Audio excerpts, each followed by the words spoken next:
하나님 말씀 신약성경 에베소서 6장 5절에서 9절까지 보도록 하겠습니다. 에베소서 6장 5절에서 9절까지입니다. 하나님 말씀이 이러합니다. 종들아 두려워하고 떨며 성실한 마음으로 육체의 상전에게 순종하기를 그리스도께 하듯 하라. 눈가림만 하여 사람을 기쁘게 하는 자처럼 하지 말고 그리스도의 종들처럼 마음으로 하나님의 뜻을 행하고 기쁜 마음으로 섬기기를 주께 하듯 하고 사람들에게 하듯 하지 말라. 이는 각 사람이 무슨 선을 행하든지 종이나 자유인이나 주께로부터 그대로 받을 줄을 알미라. 상전들아 너희도 그들에게 이와 같이 하고 위협을 그치라. 이는 그들과 너희의 상전이 하늘에 계시고 그에게는 사람을 외모로 취하는 일이 없는 줄 너희가 알미라.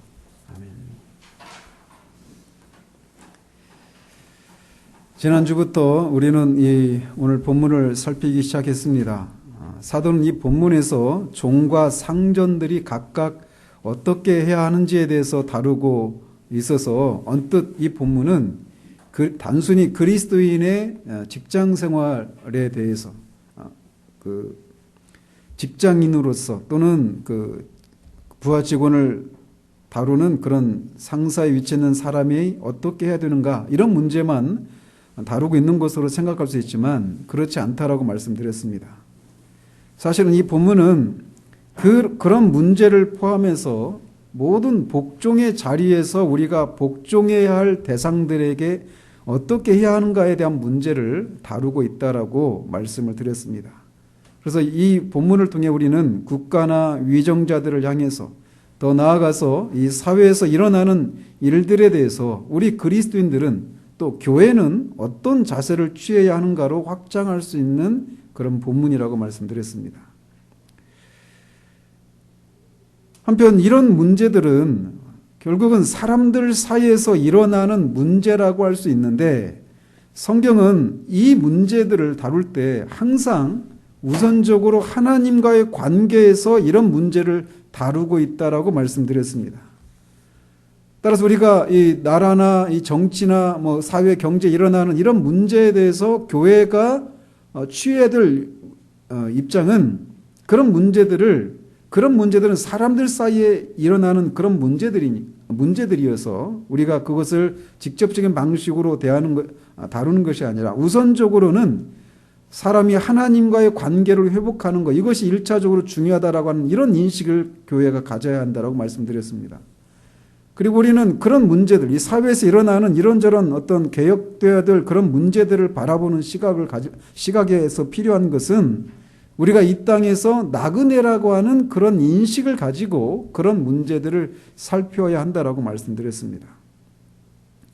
따라서 교회의 1차적인 임무는 사회에서 일어나는 이 문제들에 대해서 어떤 의견을 내거나 어떤 행동을 취하는 것이 아니라 사람으로 하여금 하나님과 화목을 이루는 그런 일을 가장 우선적으로 전해야 한다라고 말씀드렸습니다. 그런데 지난주에 잠시 말씀을 드렸지만 이런 얘기를 하면 어떤 사람들은 구약의 선지자들은 그렇게 왕이나 이스라엘 전체를 향해서 하나님의 말씀을 가지고 경고하고 심판의 메시지를 전했던 그런 일들을 하지 않았는가. 그러니 당연히 교회도 오늘 교회가 몸담고 있는 그런 사회 공동체 안에서 일어나고 있는 이런 정치적인, 경제적이고 사회적인 그런 이슈들에 대해서 교회가 어떤 목소리를 내야 되는 건 아닌가. 오히려 그렇게 하지 않는 것이 교회의 임무를 방기하고 있는 것이 아닌가라고 하는 생각할 수 있는데 그렇게 생각하는 것은 교회가 무엇인지를 모르는 데서 오는 것이라고 말씀드렸습니다. 구약의 선지자들은 분명히 그렇게 사회에서 일어나고 있는 이런저런 악과 어떤 개혁되어야 될 그런 문제들에 대해서 성경을 가지고 하나님의 목소리를 대변하는 그런 일들을 했습니다. 그러나 구약에서 이스라엘이라고 하는 나라 자체가 교회였고 이스라엘 백성 전체는 다 하나님의 백성이었기 때문에 그런 입장을 취했다라고 하는 것을 우리가 알아야 한다라는 겁니다. 신약은 이제 구약의 상황과는 전혀 다릅니다. 신약의 교회는 국가가 아니에요. 신약의 교회는 세상에서 분리되고 하나님의 세상에서 불러내어져서 하나님의 백성으로 부르심을 받은 사람들의 모임이 교회입니다. 분명히 교회도 국가와 관계를 맺고 있긴 하지만 구약의 이스라엘처럼 국가와 교회가 하나인 것 같은 그런 상황이 아니다라는 것입니다. 따라서 구약의 선지자들처럼 오늘날의 교회나 목사들이 정치나 사회, 경제적인 이슈들에 대해서 이런저런 목소리를 내어야 한다라고 하는 주장은 이 사실을 간과한 것에서 나온 것이다 라고 하는 것을 기억해야 합니다. 따라서 교회의 첫 번째 임무는 사람들에게 복음을 전하고 그들로 하여금 그리스도를 통해 하나님과 화목을 이루도록 해야 하는 이 일이 첫 번째 임무라는 것입니다. 그리고 그리스도로 말미암아 하나님과 화목을 이룬 그리스도인들이 이 세상에서 자기 삶을 어떻게 살아가야 하는지를 근실히 가르치는 것, 그것이 교회의 임무라는 거예요. 지난주에도 말씀드렸지만 로이드 존스 목사가 에베소서 강의를 통해서 이 본문을 다루고 있을 때는 이 냉전이 최고조에 달했던 그런 상황이었습니다. 그래서 영국교회 강단에서 전해지는 메시지들 중에 상당 부분이 공산주의를 타도해야 한다라고 하는 그런 류의 설교들이 굉장히 많았었다고 합니다. 그러나 로이 존스는 공산주의를 타도하는 것이 기독교의 임무가 아니라고 말을 했어요. 교회의 1차적인 임무는 공산주의자를 타도하는 것이 아니라 그런 공산주의자들을 복음화시키고 그들의 눈을 열어서 그들이 회개하고 거듭나게 하는 것이 교회의 임무이지, 공산주의를 타도하자라는 그런 식의 메시지를 전하는 것이 교회의 임무가 아니라는 것이에요. 오히려 그렇게 되면 공산주의자들에게 전도할 문이, 그들을 향해서 전도할 문을 스스로 닫아버리는 그런 결과를 초래할 뿐이라는 것입니다. 그의 이런 견해가 오늘날 한국 사회와 같이, 우리나라와 같이 공산주의 체제인 북한과 대치되어 있는 그런 상황 가운데서는 시사하는 바가 굉장히 큽니다. 역사적으로 우리가, 여러분이 역사에 대해서 조금만 관심이 있다라면 제주도에 일어났었던 4.3 사건의 그 한 복판에 서북청년단이라고 하는 기독교 청년단체가 있었어요. 그들 공산주의를 척결하는 것이 그들의 1차적인 임무라고 생각하고 전혀 성경에서 전혀 지지를 받을 수 없는 그런 일들을 자행했단 말이에요.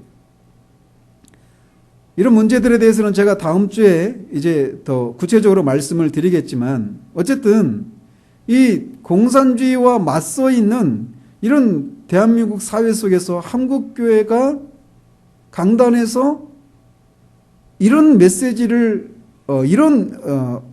어떤 일들을 해야 되는가, 어떤 메시지를 전해야 되는가라고 하는 이 로이 존스의 이런 견해들은 굉장히 시사하는 바가 크고, 특별히 오늘날과 같이 요즘 저는 한국교회가 굉장히 큰 위기라고 저는 생각을 합니다.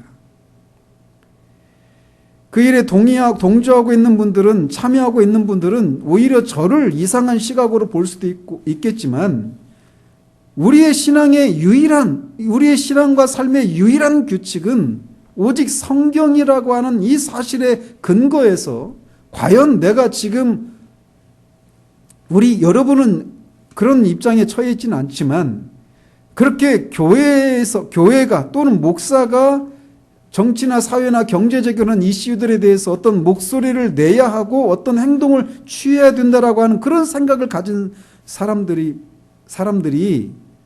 과연 옳은 것인가를 우리가 진지하게 살펴봐야 한다라는 거예요. 우리나라의 지금의 상황이 어떠하든지, 또 우리 개인의 정치적인 성향이나 사회에서 일어나는 문제들에 대해서 우리 각자의 견해가 어떠하든지, 우리가 취해야 할 유일한 규칙은 하나님의 말씀인 성경이라고 하는 것을 기억하고, 다시 한번 이런 문제들에 대한 성경적인 원리가 무엇인지를 우리가 진지하게 살펴보아야 한다라는 것입니다. 로이 존스는 사도 바울이 분명히 노예 문제라고 하는 이 문제를 직접적으로 다루지 않으면서 노예들에게 또 상전들에게 각각 어떻게 처신해야 하는가를 말하고 있는 이 권면을 통해서 우리가 교회가 정치적이고 사회적이고 경제적인 그런 이슈들에 대해서 어떻게 접근하는 것이 올바른 것인가라고 하는 그런 5가지 원리를 이끌어내고 있습니다. 첫 번째로 기독교라고 하는 것은 분명히 현존하는 정치, 사회, 경제 조건과의 관계를 폐지하지 않는다라고 하는 첫 번째 원리를 우리가 찾아볼 수 있다라고 말을 합니다. 이게 무슨 말이냐? 한 사람이 거듭나서 기독교인이 그리스도인이 되었다고 해서 그가 속해 있는 사회나 정치, 경제적인 어떤 조건들을 거부하고 폐지하려고 해서는 안 된다라고 하는 것을 사도의 이런 권면의 태도 속에서 우리가 볼 수 있다는 겁니다. 오늘날의 시각으로 보면 노예제도는 분명히 악한 것이고 폐지되는 것이 마땅합니다. 그런데 사도 바울은 이 노예제도라고 하는 이 문제를 다루고 있지를 않아요.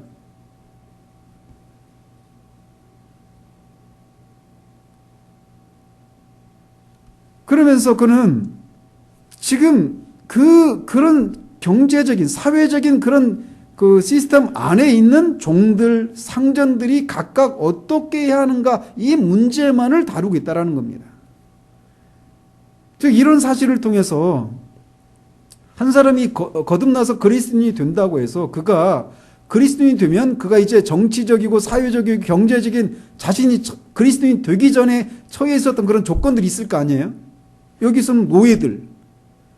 그렇다고 해서 그 사람들이 자신들이 처해 있었던 그런 경제적이고 사회적인 그런 조건들을 폐지하거나 거부하는 이런 일이 성경적인 견해가 아니라고 하는 것을 우리가 간접적으로 유추할 수 있다는 거예요. 그런데 이런 문제에 있어서 초대교회에서는 이런 것과 관련해서 문제를 일으키는 사람들이 있었다라는 겁니다. 그래서 그것에 대해 그런 생각을 가르쳐야 될 그런 필요가 있어서 성경에서 그런 권면들을 하고 있는 것을 우리가 살펴볼 수 있다는 거예요. 예를 들면 고린도전서 7장에 보면 사도가 그런 문제를 다룹니다. 어떤 사람이 이미 결혼했는데 결혼한 여자나 남자가 복음을 듣고 그리스도인이 되었어요. 그리스도인이 되고 나니까 자기 믿지 않는 배우자들, 아내든 남편이든 이 사람들과 관계 속에서 어떤 어려움이 생겨나게 되는 겁니다.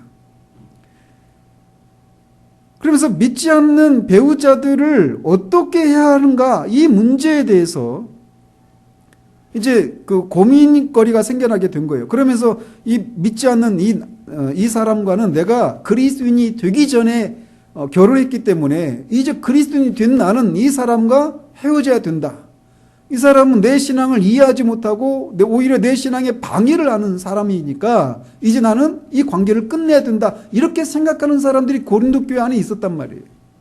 그래서 사도는 그런 생각을 하는 사람들에게 권면할 필요가 있었던 거예요. 그래서 그렇게 하지 말라라고 권면을 하는 겁니다. 마찬가지로 어떤 자녀가 복음을 듣고 거듭났는데 믿지 않는 부모를 향해서 또 그런 태도를 가지게 되는 일들이 생겨나게 되는 거예요. 그래서 우리 부모는 거듭나지 않은 그런 사람이기 때문에 나를 이해할 수 없고, 그러니 그런 나를 이해하지 못하는 부모의 통제를 내가 받을 필요가 없다라고 하는 생각을 가진 사람들이 교회 안에 있게 되었다라는 거예요. 그래서 우리가 지난번에 살펴본 것처럼 자녀들아 내 부모를 주 안에서 공경하라고 하는 이런 가르침을 할 필요가 있었다라는 것이죠. 즉 한 사람이 거듭난다고 해서 그가 처해 있었던 경제적이고 사회적인 또 어떤 정치적인 그런 조건들을 폐지하거나 거부해야 한다라고 성경은 말하고 있지 않다라는 거예요. 그런데 이런 오류들이 초대교회에서도 있을 뿐만 아니라 이를테면 종교개혁 당시에도 제세례파라고 하는 그런 이단이 그런 생각들을 가졌던 거예요. 그러면 자신들은 거듭난 그리스도인들이기 때문에 이제는 국가와 아무런 상관이 없다. 그래서 국가에 세금을 내지도 않아야 되고 또 정치적인 그런 행위들을 투표를 하거나 어떤 정치적인 그런 행위를 해서 할 필요가 없다라고 하는 그런 생각들을 가진 사람들이 있었단 말이죠. 그러나 성경은 그런 것을 지지하지 않고 있습니다. 이런 문제는 이 사도로부터 이런 권면을 받고 있는 이 노예들이었다가 회심한 사람들에게서도 생겨났습니다. 그래서 그들 중 어떤 사람들은 사도가 분명히 그리스도 안에서 남자나 여자나 자유인이나 종이나 다 하나라고 말하지 않느냐. 그러니 나는 더 이상 우리 주인에게 복종하지 않아도 된다고 생각하는 사람들을 일깨울 필요가 있었던 것이죠. 그리스도인이 된다고 해서 그가 자동적으로 노예의 신분에서 벗어나 자유인이 되는 것이 아니라고 사도는 분명하게 말합니다. 그러면서 고린도전서 7장에서 이렇게 말을 합니다.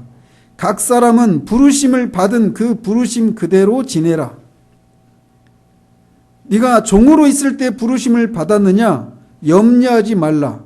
그러나 내가 자유롭게 될 수 있거든 그것을 이용하라. 주 안에서 부르심을 받은 자는 종이라도 주께 속한 자유인이요. 또 그와 같이 자유인으로 있을 때 부르심을 받은 자는 그리스도의 종이니라.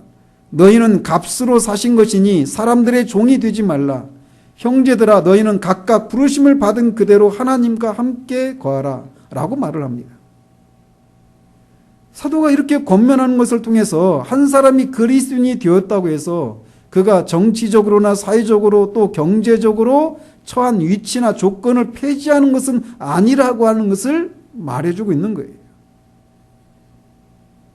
그런데 이런 것을 생각하지 못하고 이제 자신은 그리스도인이 되었으니 그리스도인이 되기 전에 자신이 처했던 그런 정치, 사회, 경제적인 조건에서 벗어나서 그런 것들과는 관계를 맺지 말아야 한다라고 맺지 말아야 한다고 생각하는 사람들이 초대교회에서부터 교회 역사 가운데 언제나 있어 왔다라는 것이죠. 그러나 그런 생각은 바로 이 첫 번째 원리를 모르는 데서 기인한 것이라고 할 수 있습니다. 따라서 우리는 사도가 여전히 노예 제도에 대한 어떤 언급도 하지 않은 채 그리스도인 노예로서 그리스도인 상전으로서 각각 어떻게 해야 하는가를 말하고 있는 것에서 한 사람이 그리스도인이 된다고 해서 그가 그리스도인이 되기 전에 정치, 사회, 경제적인 그런 조건들을 폐지하거나 변화시키지 않는다라고 하는 그런 첫 번째 원리를 발견할 수 있다는 겁니다. 또 사도가 마땅히 폐지되어야만 할 이 노예 제도에 대해서는 전혀 건드리지 않은 채 이렇게 그리스도인 노예로서 그리스도인 상전으로서 각각 어떻게 처신해야 되는가 이 문제를 거론하는 이런 태도 속에서 유추할 수 있는 두 번째 원리는 기독교는 심지어 노예 제도와 같은 것들에 대해서 정죄하는 것조차도 하지 않고 있다는 사실입니다. 그런데 이런 사실들은 오랜 세월 동안 교회 밖에 있는 많은 사람들에게 거침돌이 되어 왔어요. 노예제도는 분명히 악한 것인데 어떻게 노예제도가 폐지되기까지 그렇게 교회는 오랜 시간 동안 침묵해 왔는가? 사랑의 사도라는 사도 바울조차도 어떻게 그 악한 노예제도에 대해서 한마디도 비난하거나 정죄하는 메시지를 전하지 않았단 말인가? 라고 하면서 많은 사람들이 자신들이 기독교인이 아닌 이유를 그런 데에서 찾는 사람들이 많이 있습니다.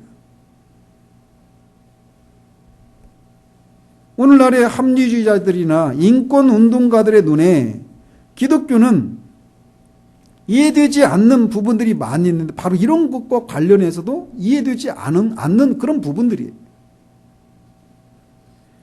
그들의 합리적인 기준들에 의하면 기독교의 어떤 부분들은 공평하지도 않고 정의롭지도 않고 인간의 존엄성을 전혀 존중하지도 않는 것처럼 보이는 그런 모습들이 보인단 말이죠. 특별히 이 노예들에게 너희들이 노예들이니 이제 너희들은 그리스도 안에서 다 평등한 사람들이니까 노예 제도를 노예 신분에서 벗어날 수 있는 방법을 어떻게 하든지 취해라, 또는 상전들에게 노예들을 다 해방시켜라, 이런 얘기를 하지 않고 그냥 그것을 그냥 그대로 놔둔 채 그리스도인 노예로서 그리스도인 상전으로서 어떻게 처신해야 되는가, 이 문제를 다루고 있는 이 사도의 이런 모습들이 오늘날의 합리주의자들이나 인권운동가들의 눈에는 도무지 받아들일 수 없고 이해할 수 없는 그런 요소라고 생각한단 말이에요. 그럼 분명히 이 마땅히 폐지되어야만 하는 노예제도에 대해서 또 확대하면 오늘날의 용어로 확대한다면 정치적이고 경제적이고 사회적인 그런 어떤 문제들에서 마땅히 개혁되어야 되고 바뀌어져야 되고 이런 문제들에 대해서 사도는 이런 반구의 어떤 정죄의 메시지를 전하고 있지 않다라는 거예요. 그런데 세상이 이런 성경의 원리를, 이런 사도의 이런 모습들을 이해하지 못하는 것은 이 성경의 원리를 이해하지 못하고 있기 때문에 그래요. 뒤에서 말씀드리겠지만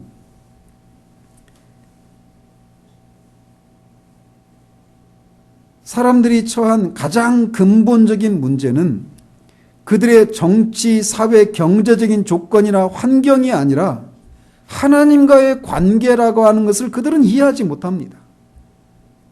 그리고 한 사람이 이거 내가 생각할 때는 어떤 정치적이고 사회적이고 경제적인 그런 조건이 나의 가장 큰 문제라고 생각했는데 그것이 아니라 하나님과의 관계를 회복하는 것이 가장 큰 문제구나라고 하는 것을 깨닫게 되고 그리스도로 말미암아 하나님과의 관계를 회복하고 나서 그 사람이 단지 하나님과의 관계에서만 어떤 회복이 일어나는 것이 아니라 그런 변화를 통해서 그가 속해 있는 정치, 경제, 사회 이 모든 문제들을 바라보는 시각에 전반적인 변화가 일어난다라고 하는 것을 교회 바뀌는 사람들은 모르기 때문에 이런 비난을 하고 있는 거예요.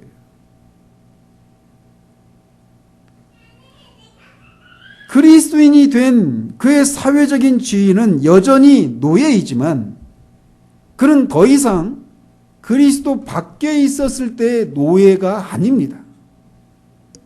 그는 분명히 겉으로는 사회적인 지위에 있어서는 아무런 변화가 없는 노예이지만 그가 그리스도인이기 전에 가졌던 그런 관점을 더 이상 가지지 않게 된 사람이라고 하는 것을 교회 밖에 있는 사람들은 그걸 이해하지 못하기 때문에 왜 왜 교회는 그렇게 마땅히 개혁되어야 될 그런 정치, 사회, 경제적인 그런 어떤 개혁되어야 될 그런 문제들에 대해서 아무런 목소리를 내지 않는가? 심지어 그것에 대해서 어떻게 정죄의 목소리를 내지 않는가라고 하는 이런 비난을 그렇게 비난하고 있다라는 겁니다.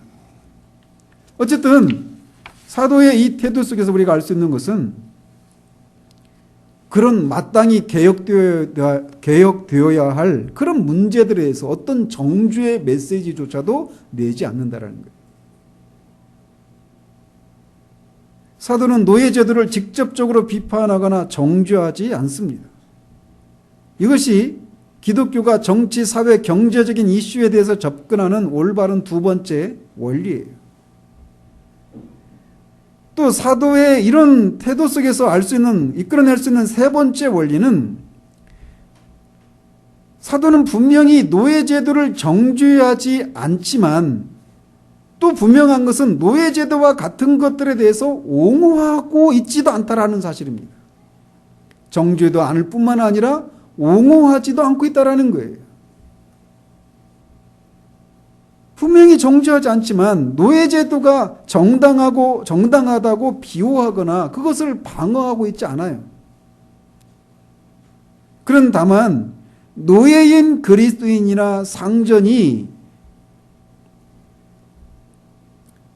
자신의 위치에서 각각 어떻게 행동해야 하는지를 권면하고 있을 뿐입니다.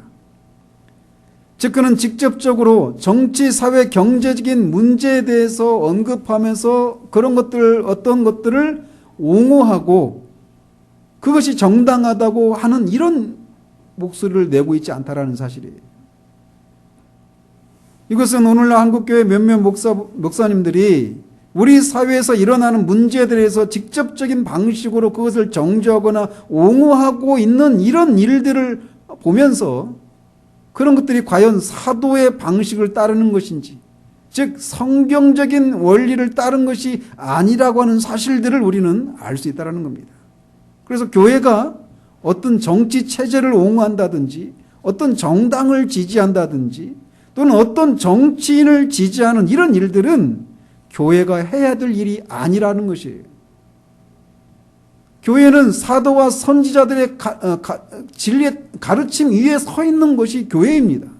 즉 사도가 하지 않았다라면 그 사도의 가르침 위에 서 있는 교회도 마땅히 하지 않는 것이 성경적이다라는 것이에요.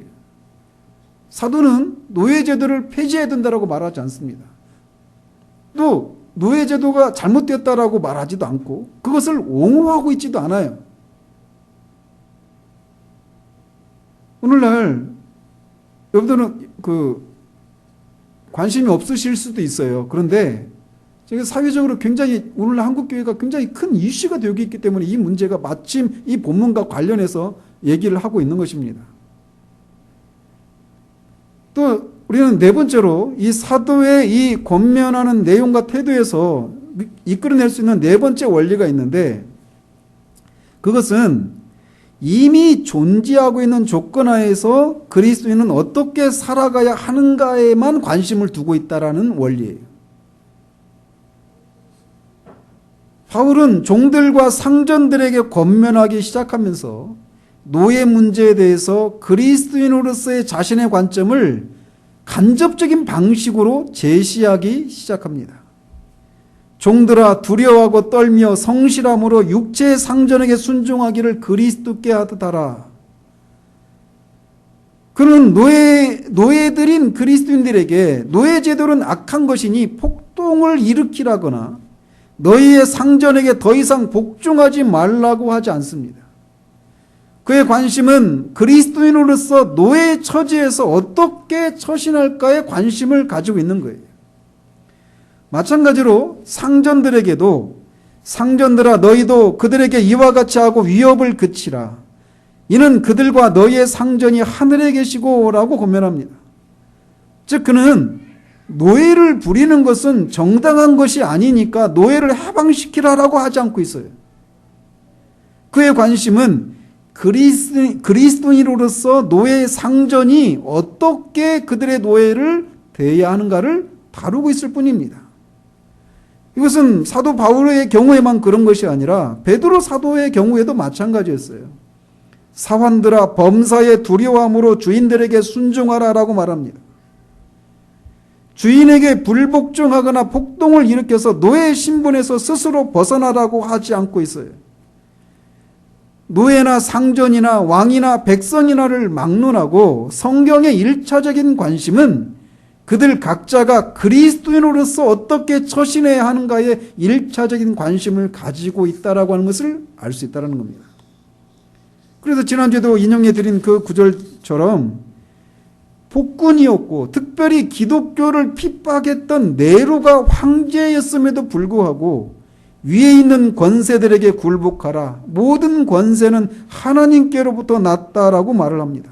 그리고 이 하나님으로부터 난 권세를 거스르는 자들은 심판을 자취한다라고 경고까지 하고 있는 거예요. 이렇게 기독교의 교회는 기독교의 네 번째 원리는 그 정치적이고 사회적이고 경제적인 그런 구조 그 안에서 각자가 처한 그리스도인의 자신의 위치에서 어떻게 해야 되는가 이 문제만을 다루고 있다는 것이에요. 마지막으로 다섯 번째 원리는 성경은 이렇게 정치나 사회나 경제적으로 개혁되어야 할 또는 폐지되어야 할 이런 문제들에 접근하는 방식은 언제나 직접적인 방식이 아니라 간접적인 방식이었다라는 것입니다. 사도는 노예제도를 폐지해야 한다고 말하지 않습니다. 심지어 노예제도가 악하다라고 정죄하지조차 않아요. 그렇다고 해서 그것이 정당하다고 옹호하고 있지도 않습니다. 그의 관심은 그런 조건하에서 그리스도인들이 어떻게 처신해야 하는지에 일차적인 관심을 가지고 있을 뿐입니다. 그러면 이런 질문을 할 수 있어요. 그렇다면 노예제도와 같이 마땅히 개혁되어야 할 문제들에 대해서 교회는 침묵해야 하는가? 또 교회는 그런 일들에 직접적으로 어떤 발언을 하거나 행동으로 나서면 안 된단 말인가? 이렇게 물을 수 있는데 대답은 그렇다라는 것입니다. 교회로서는 이런 문제에 대해서 직접적으로 개입하거나 발언을 삼가야 한다라는 거예요. 사도가 하고 있지 않잖아요. 만약에 교회가 이런 문제들에 대해서 뭐 정죄하거나 옹호하거나 어떤 직접적인 발언과 행동을 하기 시작하면 정죄의 대상들을 전도의 대상자에서 잃어버리게 되는 일들이 초래될 뿐이라는 것입니다. 그래서 성경은 이렇게 개혁되어야 될 이런 문제들에 대해서, 현실 문제들에 대해서 직접적인 방식이 아니라 간접적인 방식으로 접근을 하고 있다라고 하는 것을 우리는 성경과 교회 역사의 여러 가지 사례들을 통해서 우리가 볼 수 있다라는 겁니다. 교회의 일차적인 관심은 한 사람에게 복음을 전해서 그가 그리스도인이 되게 하는 것에 있습니다. 그래서 그로 하여금 말씀을 통해서 그가 죄인이라는 사실들을 깨닫고 예수 그리스도의 피를 인해서 하나님께 인도하는 일을 해야 될 것이 교회의 일차적인 임무라는 거예요. 말씀을 전하는 것을 통해 이런 일을 하는 것입니다. 그래서 말씀을 전할 때 성령께서 그를 거듭나게 하고 그를 근본적으로 변화시키는 일을 할 수 있도록 교회의 일차적인 임무는 복음을 전하는 거예요. 그리고 구원받은 사람들이 이 세상에서 어떻게 살아가야 하는가라고 하는 것을 성경을 통해서 가르치는 일을, 이게 교회가 해야 될 일이라는 겁니다. 교회의 임무는 거기까지. 그래서 교회에 가장 큰 일이 있다라면 그 사람으로 하여금 예수 그리스도를 믿음으로만 구원을 받는다라고 하는 이 이신칭의의 복음을 전하는 거예요.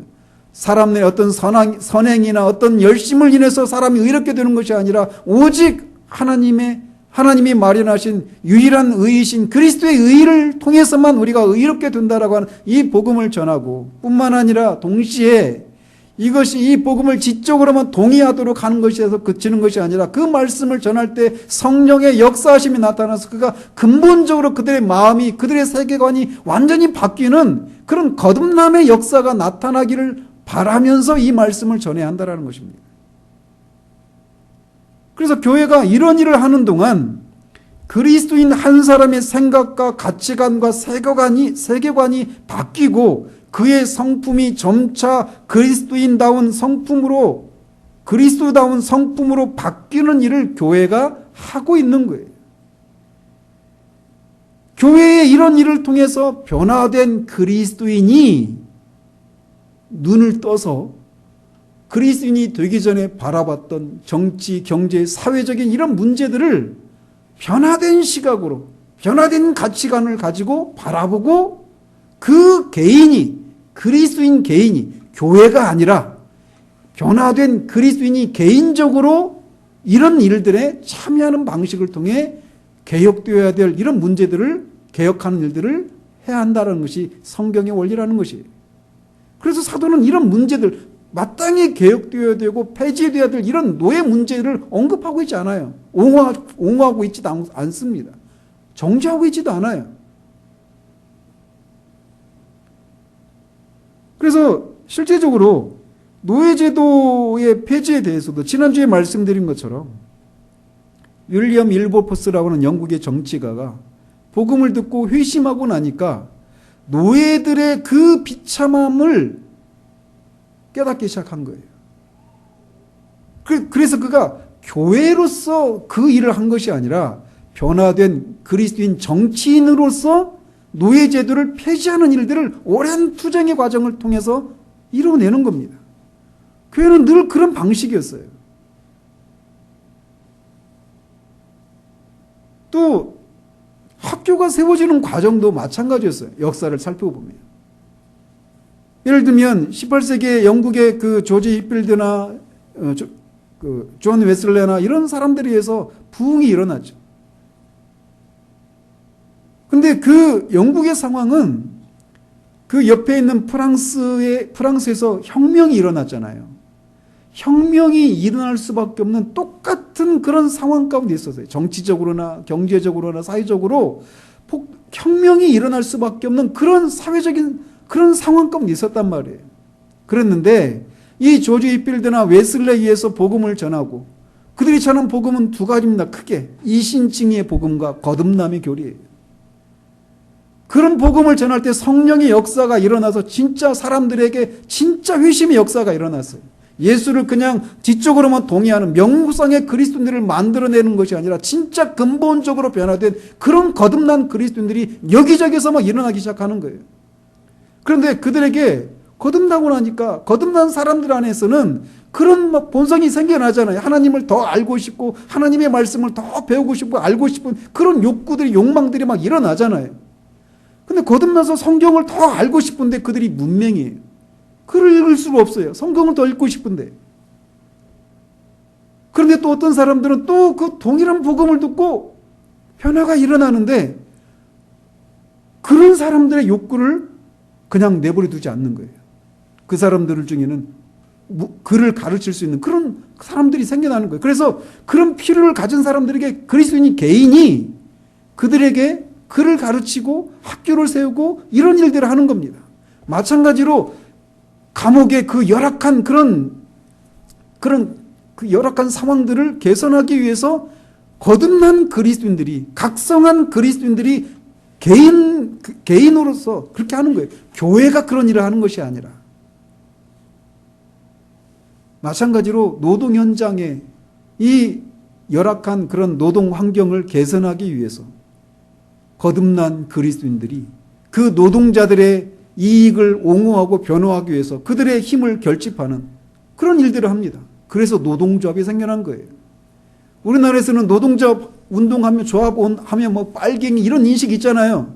노동조합의 처음 출발은 여기서 나온 거예요. 그들이 정말 복음을 듣고 진짜 거듭나니까 그 열악한 환경에 있는 그 사람들의 그 상황들을 개선해야 된다라고 하는 이런 마음이 일어나서 그렇게 시작된 것이 노동조합이에요.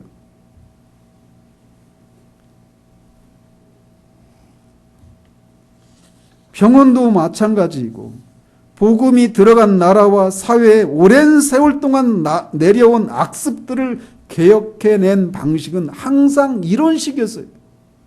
그래서 교회 역사를 보면 언제나 부흥이 일어난 다음에 교회의 사람들이 막 들어차고 회심의 역사가 일어나는 일만 일어나는 것이 아니라 그 일들은 교회 밖에 있는 정치와 사회와 경제적인 그런 어떤 문제들을 폐지하거나 개혁하는 이런 일들이 활발하게 일어났었던 거예요.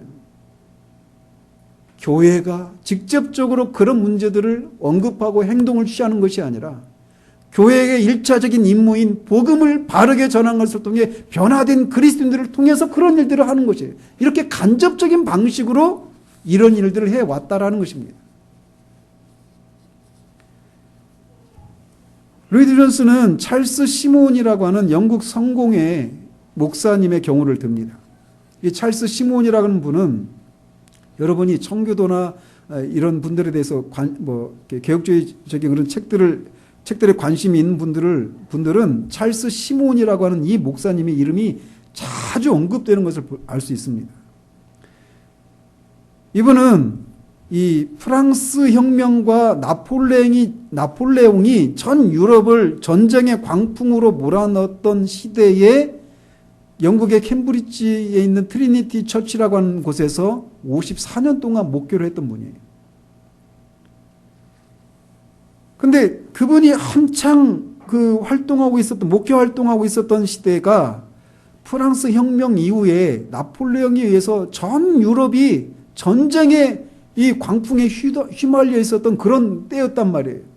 그런데 그런 시절에 당연히 교회 강단에서 어떤 메시지들이 많이 전해졌겠습니까? 전쟁에 관한 이 시국과 관련된 이 어떤 그 외교적인 상황과 관련된 그런 메시지들, 시사적인 메시지들이 많이 전해지지 않았겠어요?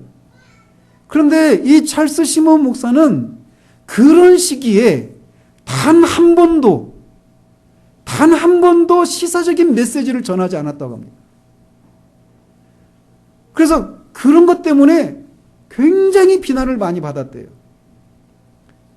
그런데 당시 많은 목사들은 그런 상황들에 대해서 설교를 통해서 언급을 하고, 또 신문과 방송은, 그때는 방송이 없었죠. 신문들은 그런 목사들의 발언들을 신문지상에 막 실었어. 기사로 실었단 말이에요.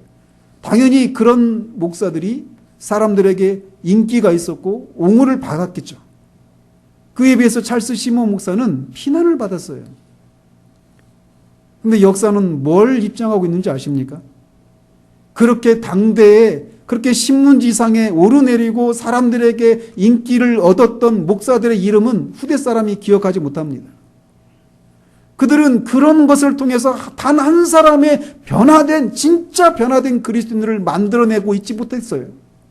그런데 찰스 시몬 목사는 단 한 차례도 시사적인 메시지들을 강단에서 전한 적이 없어요. 그냥 그가 전했던 것은 말씀드린 것처럼 이신칭의 복음과 거듭남의 교리, 사도의 뒤를 따라서 성경이 말하는 대로 이 성경의 원리에 충실하게 복음을 전했던 거예요. 그리고 그런 복음을 전한 결과 그에게 배운 신학생들이 1,100명이나 됐다고 합니다. 어마어마하지 않아요? 한 명이 100명씩 말해도 10만 명이 넘잖아요. 근데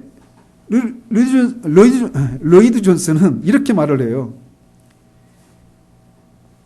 이 당시 신문지상에 오르내렸던 목사들은 지금은 이름도 없지만 찰스 시몬이라고 하는 목사는 후대에도 많은 사람들에게 영향을 끼치는 사람이 되었다. 이런 평가는 복음주의 진영에 있는 사람들에게서만 나오는 평가가 아니라 교회 밖에 있는 불신자들도 이런 평가를 하는 거예요. 또한 영국 국민들의 생활에 진정한 변화를 가져온 사람은 찰스 시몬이었다라고 말을 합니다. 이게 성경의 원리예요.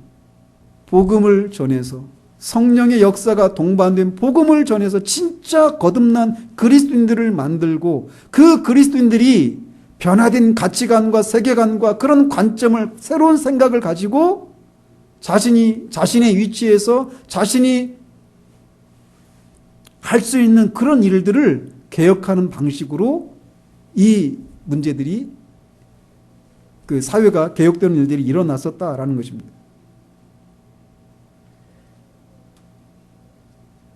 교회는 정치, 사회, 경제적인 영역에서 개혁되고 변화되어야 할 문제들에 대해서 직접적으로 어떤 견해를 피력하거나 행동으로 옮기는 일을 해서는 안 됩니다. 그런데 지금 미국의 어떤 유수한 그런 교단의 목사님들을, 유명한 목사님들 다 그렇게 하고 있는데요. 성경적이지 않은 것입니다. 우리의 기준은 성경이 지지를 하느냐 아니냐, 이것이 우리의 신앙의 유일한 규칙이라는 사실들을 기억해야 돼요. 만약 그런 대상들에, 개혁되어야 될 그런 대상들에 대해서 우리가 직접적으로 정죄한다면 우리는 그 대상들을 잃어버리게 될 것입니다. 교회는 항상 간접적인 방식으로 그런 문제들에 접근해야 됩니다. 그래서 한 사람을 그리스도인으로 변화시키고, 변화된 그리스도인이 개개인이 이런 일들에 동참하는 이런 방식을 취해야 한다는 거예요. 여러분, 독일의 나치 정부 때 히틀러를 암살하려고 했다가 실패하고 감옥에 갇혔다 교수형으로 돌아가신 본헤퍼 목사라고 하는 분이 있습니다. 이런 분에 대해서 사람들은 영웅처럼 생각합니다. 그렇지만 그 시대에도 본헤퍼처럼 감옥에 갇히지는 않았지만 매주 복음을 충실하게 전하던 많은 목사들이 있었습니다. 그런데 세상이나 또 심지어 기독교인들 안에서도 보네포 목사 같은 분은 영웅으로 칭송을 받지만 그런 시대에 보네포와 다르게 정치적인 설교를 하지 않았던 목사들에 대해서는 비겁한 사람이라고 하는 평가를 내립니다. 그런데 과연 그런 평가가 성경적인 근거가 있는 것인가라는 겁니다. 사도 바울이나 다른 모든 사도들과 교회 역사 가운데 수많은 순교자들은 정치적인 설교나 메시지를 전해서 죽은 것이 아니었습니다. 사도는 노예제도를 폐지한다라고 하는 설교를 하지 않았습니다. 그 어떤 사도도 그런 설교를 하지 않았습니다. 따라서 이런 기준을 따라 볼 때 누가 성경적인 본을 따라간 사람인지 우리는 진지하게 돌아볼 필요가 있는 것입니다. 지금도 많은 곳에서는 정치적인 설교를 한 것 때문이 아니라 성경의 본을 따라 사람을 거듭나게 하고 진정한 회심에 이르게 하는 그리스도의 복음을 전하는 수많은 목회자들이 있습니다. 그들이야말로 성경적인 원리를 따라서 자신의 일들을 하고 있는 거예요. 저는 거듭 말씀드리지만 오늘날 우리나라의 상황을 볼 때 특별히 그런 상황에 교회가 개입되어 있고 몇몇 목사님들이 그렇게 개입된 이런 상황들을 보면서 두려운 마음이 있습니다. 그런 분들 중에는 정부 여당을 비판하고 암살을 해야 한다라고 주장하는 분도 있어요. 또 반대 입장에서 정부 여당을 지지하는 그런 목소리를 내는 교회와 또 목사들도 있습니다. 이런 풍경이 과연 성경에서 지지하고 있는 풍경인지 우리는 진지하게 돌아봐야 한다는 겁니다. 만약 정부 여당을 전복하고 정권을 갈아엎는 이런 일들을 해야 된다라고 교회가 말하고 또 그 어떤 목사들이 그렇게 얘기하는 그런 교회라면 정부 여당을 지지하는 사람들은 그 교회에 아무도 출석하지 않을 겁니다. 그래서 자유한국당을 지지하는 교회, 또 반대로 더불어민주당을 또는 정의당을 지지하는 교회, 그게 성경이 말하는 교회입니까?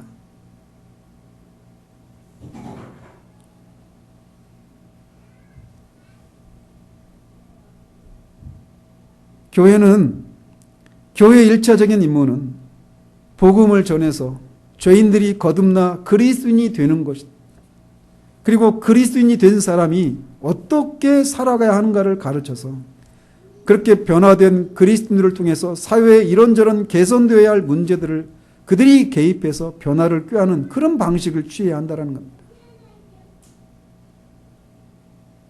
오늘날 교회 강단에서 이런 정치적인 그들의 판단이 이런 다급한 상황에서 아무런 목소리를 내지 않는 그런 교회나 목사들, 저 같은 이름도 없는 이런 적은 규모의 교회 목사는 거들떠보지 않지만 아무튼 규모가 있는 그런 교회 목사나 그런 교회에 대해서 양쪽에서 모두 그들이 비난을 받고 있어요.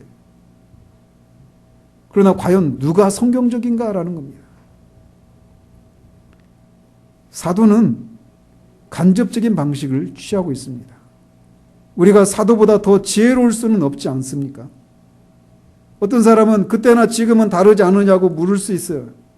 그러나 겉으로 보면 다르다라고 말할 수 있습니다. 그러나 근본적으로 하나님의 성품이, 인간의 본질이, 또 세상의 본질이 변화가 없는 것은 사실이라는 겁니다. 예나 지금이나 동일해요. 아니 그러면 공산화가 되려고 하는데 가만히 있어야 하는가? 자유민주주의를 수호해야 되지 않는가? 그것을 위해서 때로는 폭력도 불사해야 하지 않는가? 이렇게 그들이 주장하고 있단 말이에요. 또 반대에서도 마찬가지로 반대 주장을 이런 식으로 주장한단 말이죠. 이런 문제들에 대해서는 제가 다음 주에 더 다루도록 합니다.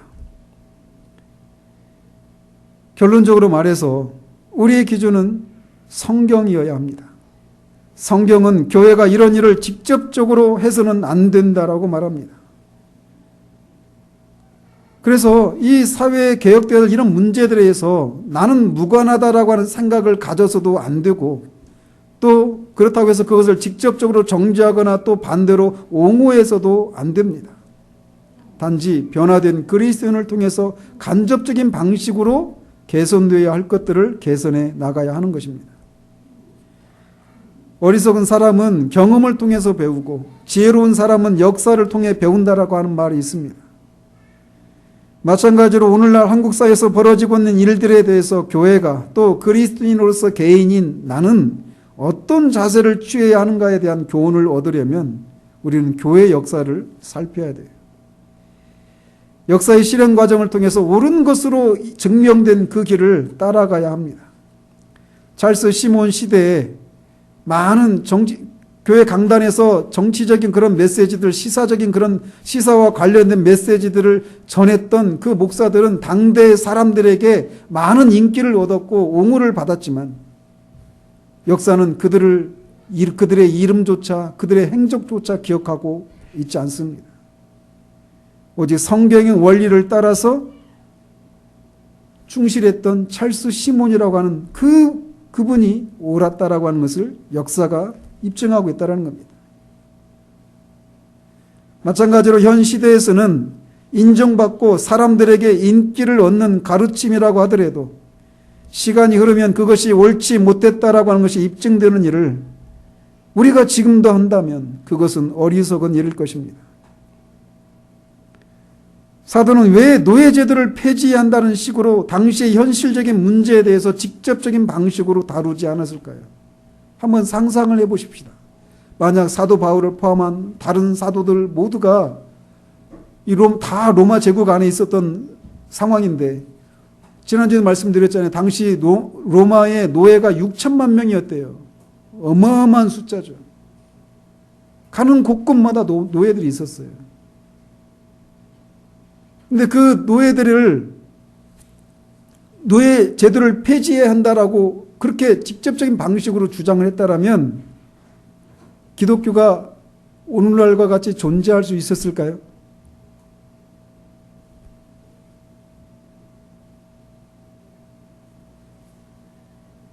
교회의 1차적인 책임은 복음을 전해서 그들을 그리스도인이 되도록 하는 것입니다. 그리고 그리스도인이 된 사람들을 성경의 가르침을 통해 그들의 성품을 그리스도의 성품처럼 변화시켜서 모든 일에 있어서 그리스도라면 이런저런 상황에서 어떻게 하실 것인가 라고 하는 생각을 품고 행동하도록 가르치는 일이 교회의 일입니다. 교회가 현실 문제에 직접적으로 참여하는 순간 교회는 전도의 기회를 잃고 말 것입니다. 오늘날 이 한국 사회 정치적인 문제에 대해서 목소리를 내고 있는 그런 교회들, 거기는 다른 견해를 가진 사람들은 들어갈 수 없는 교회가 되고 말았습니다. 조금 더 적나라하게 말씀을 드리면 어떤 교회는 목사님이 전라도 목사님이면 당의원들이 다 전라도 당의원인 교회도 있대요. 또 반대의 경우도 있습니다. 정말 성경적이지 않은 그런 요소들이 한국교회 오늘날 너무나 많아요. 지난 성경과 또 지난 교회 역사는 우리에게 이런 것을 교훈하고 있습니다. 직접적인 방식으로 이런 것들을 정죄하거나 옹호하거나 폐지해야 된다라고 하는 이런 메시지를 전하면 안 됩니다. 그리스도인 개인이 변화된 그리스도인 개인을 통해서 이런 문제를 개혁하는 이런 간접적인 방식을 취해야 하는 것입니다. 다음 시간에는 그리스도인 개인이 이렇게 사회에서 개혁되어야 될 문제들에 대해서 참여할 때 어떤 방식으로 참여해야 하는지, 어느 정도까지 해야 하는지, 그들의 한계는 무엇인지 이런 내용들에 대해서 더 말씀을 드리도록 하겠습니다. 기도하겠습니다. 하나님 아버지, 지금 한국 사회 안에서 벌어지고 있는 사회적인 이슈들에 대해서 교회가 거기에 직접적으로 발언을 하고 행동을 취하고 있는 몇몇 교회들의 이런 모습들이 긴 안목에서 한국교회, 하나님의 교회에 어떤 영향을 끼칠 것인지를 지금은 당장 안 보일지 모르지만 우리 앞에 살았던 교회 역사는